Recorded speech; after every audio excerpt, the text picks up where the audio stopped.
anything to do with the military, you will, if you haven't, you will hear about it.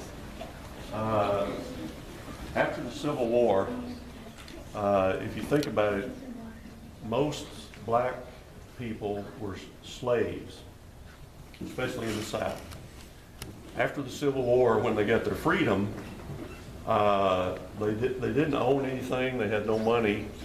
There wasn't a whole lot they could do because they had been slaves. Some of them stayed on the farms and worked for the people that used to own them. Others who had gone off to join the military during the Civil War, a lot of them stayed in the military because they could get paid. It wasn't much, but they could get paid. They did not want to go back to working crops and the same life they'd left as slaves. So a lot of them, again, stayed in the military. At this time in our history, in this region, this was really considered a desert or a no man's land. Nobody wanted to come out here. So with the Indian uprisings or the conflicts between those people who were coming out here to settle, it was deemed necessary to send military or soldiers out here. Well, none of these white officers back east or west, either one, more of them back east at this time, wanted to come out here. Again, this was a no man's land.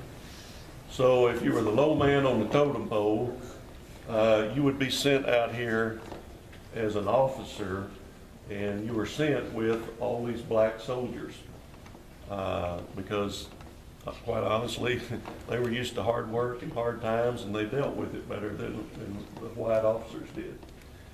And so after they got out here and they would deal or have conflicts, not like you see on television, it wasn't an everyday thing with battles going on, but there were conflicts. The Indians are the ones that gave them the nickname of Buffalo Soldiers. Part of that with their hide, part of it their curly hair. But the Indians actually respected them. They realized very quickly that these people, these soldiers, were stronger physically and everything than what the white soldiers that they had dealt with. And so there was kind of this respect for each other. Not that it resolved any conflicts because of that respect, but there was some respect there nonetheless. Because of their presence here, the Buffalo Soldiers, over the years, settlement became an option out here. Because settlers come out here and your closest neighbor may be 20 miles away. Well, they weren't prepared to deal with a small group of Indians who might come through on a 5 or 6 man raiding party or whatever.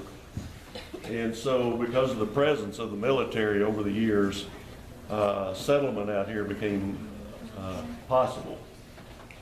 And so because of the Buffalo Soldier coming out here, we began to see small towns crop up everywhere.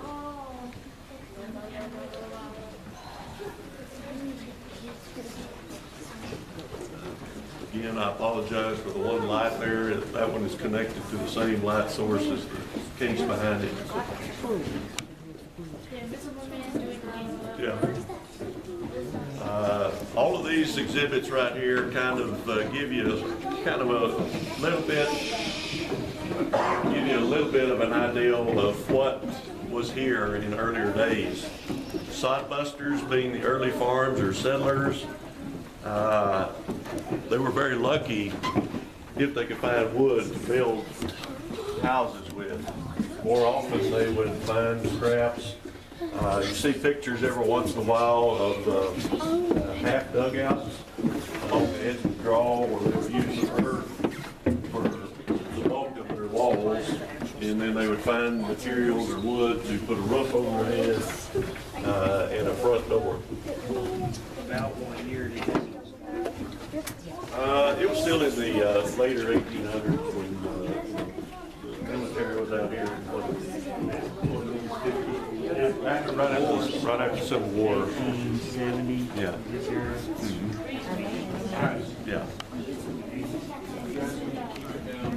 And so anyway, this is kind of just some high points of times. You know, once you had settlements, you begin to have small schools crop up. When women came out and would teach, you know, hardworking men, that was kind of nonsense to most of them that couldn't read or write anyway. But when women came out in this area, they began to teach school, those type things. You go up to Mobeedy, there's still a lot of stories about old Mobeedy up in the border, Panhandle area. That was a pretty rough town. It was just a little settlement. They would have Indian skirmishes. They had gambling, you know, gunfights, all of those type of things that you see in history. You know, that was a true Old West town. But they were a place to go to for supplies and different things like that. So people stayed close, and they still have recreations of a lot of the fighted adobe walls out there and different things. They had a little, not a whole lot of law at the time, but they did attempt to keep some sort of civility. Circuit riders, no settlements out here were large enough to have full-time churches or preachers with their churches. Most of the time those preachers went to the schoolhouses. It was a joint building or use. But most of the preachers were known as circuit riders who would ride between towns, and they may have a church services in one town one week, next week they'd be somewhere else, next week maybe a month before they got back to this other one. So again, they have a very big part of history. Towns, a lot of the early general stores in our area, because of, going again, lack of wood to build with, was housed in tents and things. So a lot of towns post, there was a whole city built up. Their nickname was Ragtown because it was basically a town built with tents. Same way here originally, because Amarillo had a railroad, they could bring lumber in from the mountains. And so it was real common, if you could afford it, and you wanted to live in Hill County or surrounding counties here, you would take wagons and you would go to Amarillo and buy a wagon full of wood and come back and you'd build your home with it. Later, when the railroad came to Plainview, Dr. Whalen, for instance, I think his first home was built, he ordered all his lumber and had a house built to bring his family out here. Dr. Whalen had health problems, so he moved around quite a bit in his lifetime trying to find a place that, with his asthma and everything, that he could deal with. And he lost, I think it's one of his, I don't know if it's his first child or one of his children anyway, he lost to health, which prompted him to go back and do more study than what his actual medical degree had given. And so he was a real asset to Plainview, for example, because he had a lot more training than the average doctor. When did the railroad come through, come south? I'd just be guessing if I gave you a year, but we'll talk about the railroad a little bit down here and how they played a part here. Again, our first stores and tents, but eventually, you know, buildings. Right here, we talked about with the wolves a while ago. This is actually a different wolf than what actually followed the buffalo hunters. You can see how large this is. Their predecessors were even larger.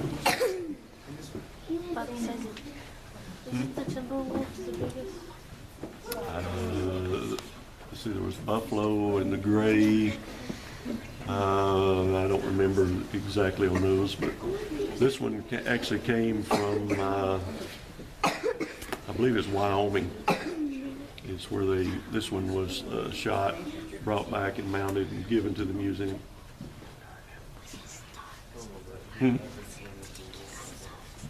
It's stuffed, yeah.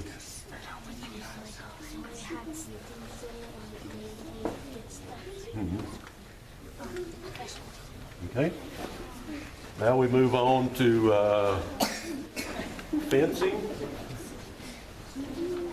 And it's more and more, this, again, like most places, started out as ranch land, open range, when herds would come through and graze, and then they'd move them on. Later, as ranchers begin to want to save the grass and the grazing for their own herds, they would use wire, which became known as barbed wire. Farmers who would want to raise crops without the neighbors' cattle coming over and eating all of their crops, they would fence their farms. You see over here an interesting fact about barbed wire, and this is just a small variety of what was actually made. Everyone has a different name. What they would do was a particular rancher or farmer in an area would convert his barn into a manufacturing plant for barbed wire. They would do it for themselves, but once they were set up, neighbors would want it, and it was cheaper to buy from them than it was to go and do their own. So a lot of times a particular farmer or rancher in one area or a craftsman would, and he would have his own style of making it, number of twists, the type of barbs, all those type things. So they would be able to sell, and so one particular wire would be real popular in one little area. Well, down the road, somebody else was doing the same thing, and so their barbed wire was different. And that's why there's so many hundreds of different types. Nowadays, we don't see a lot of it anymore.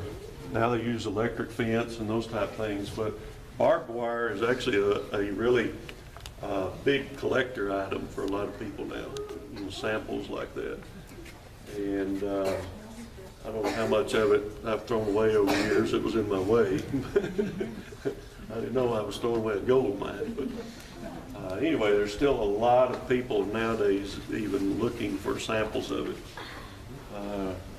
Behind is a typical blacksmith shop that, unlike today, where we go to G-Bo's or Tractor Supply or whatever, and we buy a new one when something breaks, people used to have to fix things, and the one most qualified to do that in most settlements was the blacksmith. And so he would have a kind of a set or standard set of equipment, the forge, the anvil, and then as wide a variety of tools as he could manage to collect over the years to do his repair work with. A lot of them in slow times became spur makers and bit makers and those type of things. And so it's pretty interesting now when if you really get into the spur collecting and those type of things. A lot of them, the old style was to take a piece of steel and they would heat it and split it and build their spurs with them. Unlike today, a lot of them are cast, or the shank is built separately and added on. Older spurs were all one-piece construction, and a lot of them were done by blacksmiths. And at a certain point, there were a handful of them that began to get popular enough with their spurs and bit making and that type of thing, and they would finally walk away from the blacksmith shop and go into full-time spur making. Antique spurs now, by some collectors, are worth thousands and thousands of dollars for a pair.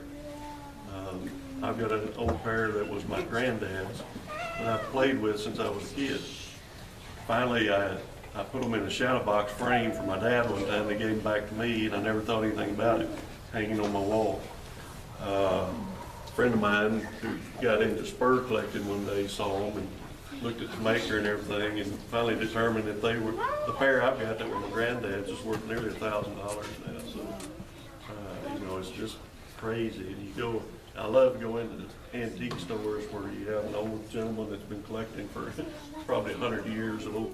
I'm a cowboy nut, so I love those spurs, the chaps, all that, saddles, any of that kind of thing. And I love to find those collectors that's been collecting in huge collections. Again, ranching, a big part of our area. because of that grassland. The same thing that brought those early bison and mammoths to our area, the grazing. Same thing that turned this area into ranch land. Now, we mentioned railroads a while ago. Plainview has an old railroad station downtown. We are lucky to still have it. A lot of people turn them into museums. Other people really don't know what to do with them, but they don't want to tear them down, and I'm grateful that Plainview never did that. In recent years, the railroad company actually deeded ours to the city, but it could not be torn down, it could not be moved. Currently, they have done as best they could a remodeling, added heat, have worked on the plumbing. I think they still have problems with plumbing sometimes, but they use it more as a small event center downtown.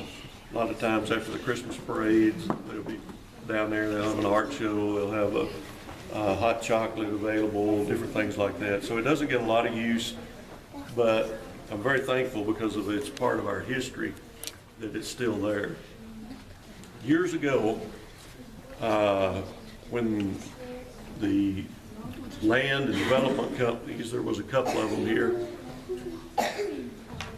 that would come in and buy large plots of land, acreage. Then they would try to turn around and sell those to people from other areas to come in and build here in town or to buy a farm out here. One of the tricks that they did, if you know it's there and you go look for it sometime when you're downtown, go down to the railroad station and look behind there, and you'll see if you know it's there, there's a low area behind the railroad tracks.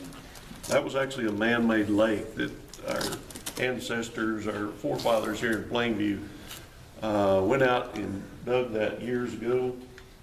What they would do when they knew the railroad was bringing in a group of people to look at land, they would go out there and they would pump and fill that with water. On the day that the train was supposed to arrive, all the townspeople would run out there in their Sunday clothes. They would have a couple of little sailboats out there, and everybody would set up to do a picnic and make it look like like an oasis out here. You know, they really put on a show for these people to come in and buy land because they wanted to be here and be a part of this.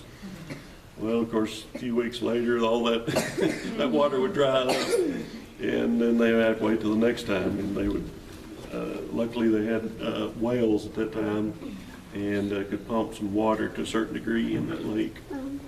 So the railroad not only bringing materials here, but it was also a popular way of selling our area. Behind here is an old windmill that I had a friend of mine when I was working here years ago before I came back as director. About 60% of these exhibits I built years ago when I worked for the previous director. He had enough windmill parts that he had all the metal parts, and then he gave me pieces. He had one piece of every wooden piece on here that I had to try to determine the pattern for that. I had no idea until then that on each section of these wooden wheels, every slat is a slightly different angle. It took me and a friend of mine about a week and a half to finally get a pattern to cut all of those crossbars or support bars. So it was quite a learning experience for me when we built this windmill. But typically, everybody had to have a windmill if you lived in the country. They would pump water out. First, it would go to a water barrel.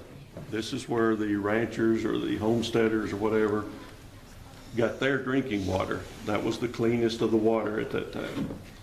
The overflow, when that barrel would fill, would go into a trough in a shed.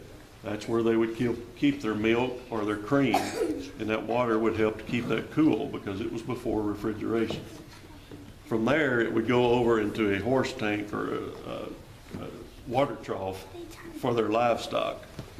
And so they tried not to waste any water, and so it's a well thought out process, the way they did things. Not a whole lot of windmills. We still out here in West Texas still have quite a few that you see working, but again, because of the convenience of the irrigation well now, there's not near as many as there used to be. And rather than talk about ever tell exactly when women came, because they refined all us old grungy old men, and they brought a little bit of class to the area. These are some typical rooms that you would find in early Victorian style homes out here. If you have any questions, ask. We'll know how we're doing on time. It's almost 8 o'clock. Almost, okay. Yeah, so Well, we'll do a real quick run to the new exhibits out here. I want to finish up with those. Yeah. These would have been the 1800s, late 1800s into the early 1900s things. Because of the time, let's go on to the new exhibits up front. I invite all of you to come back when you have more time and look a little closer at a lot of this stuff. But I do want to talk about our new exhibits up front.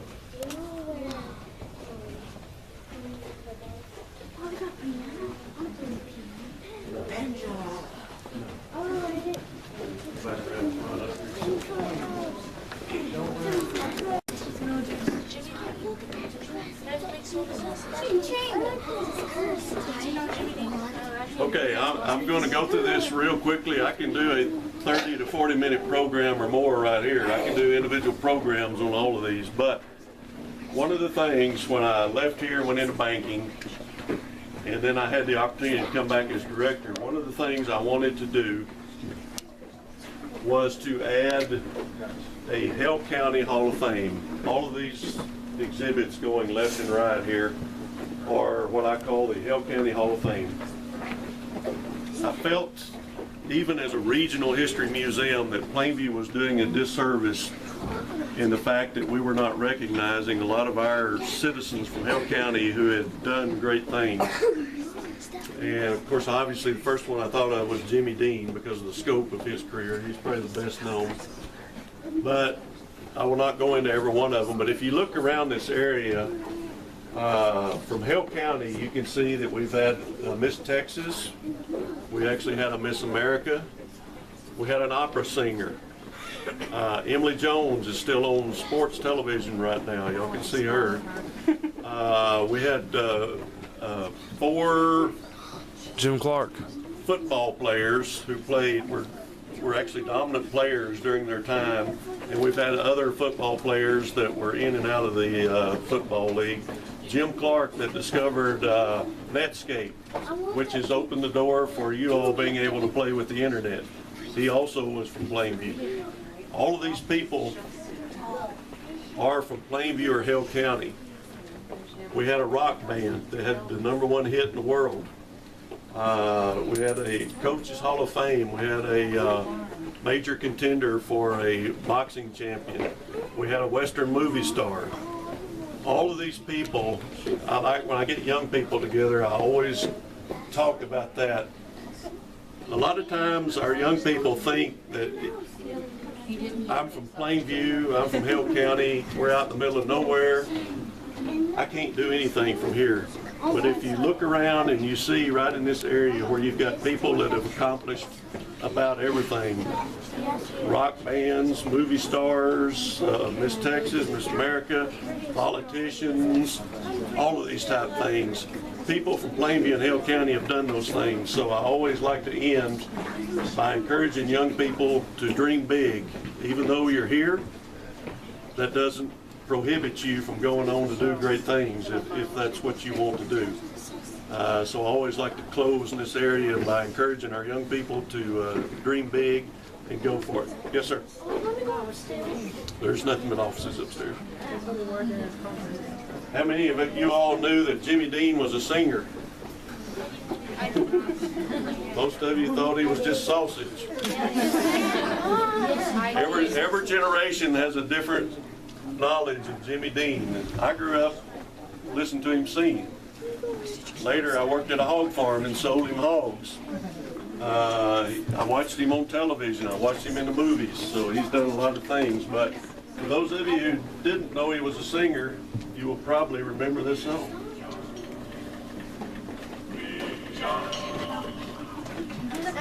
morning into mine, you can see him arrive. Most time it's funny. I'll bring in kids, they never knew his music at the time, and I'll start this, and they'll all start singing here in a minute. They know the song.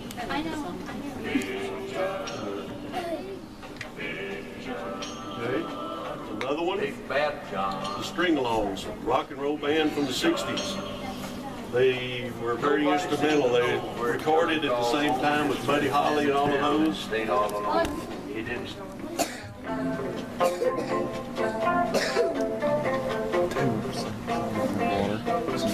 A lot of people don't know the String-Alongs, but they know the song. In fact, I can't tell you how many people I know that took piano lessons over the years and had to learn this song.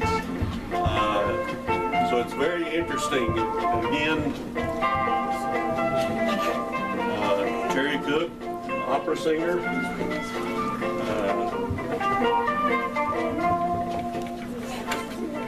String-Alongs, they're the only rock and roll band from that era that all the members are still living. I got them all back for the open house when we unveiled their exhibit. Now then, I know I've kept you longer. I get to talking sometimes. In fact, a lot of times. Big news on the horizon. When I did this exhibit on Jimmy Dean, he gave Waylon at that time $1 million, which is why the dorm on here is named after him.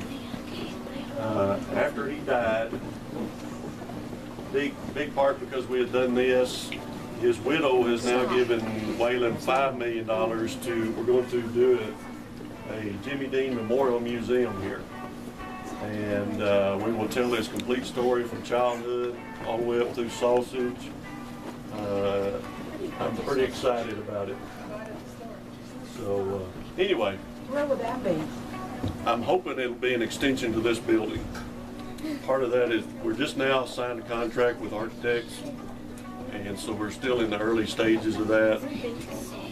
What I would love to see, if I could do it, would be to close this street and go on out here and put a full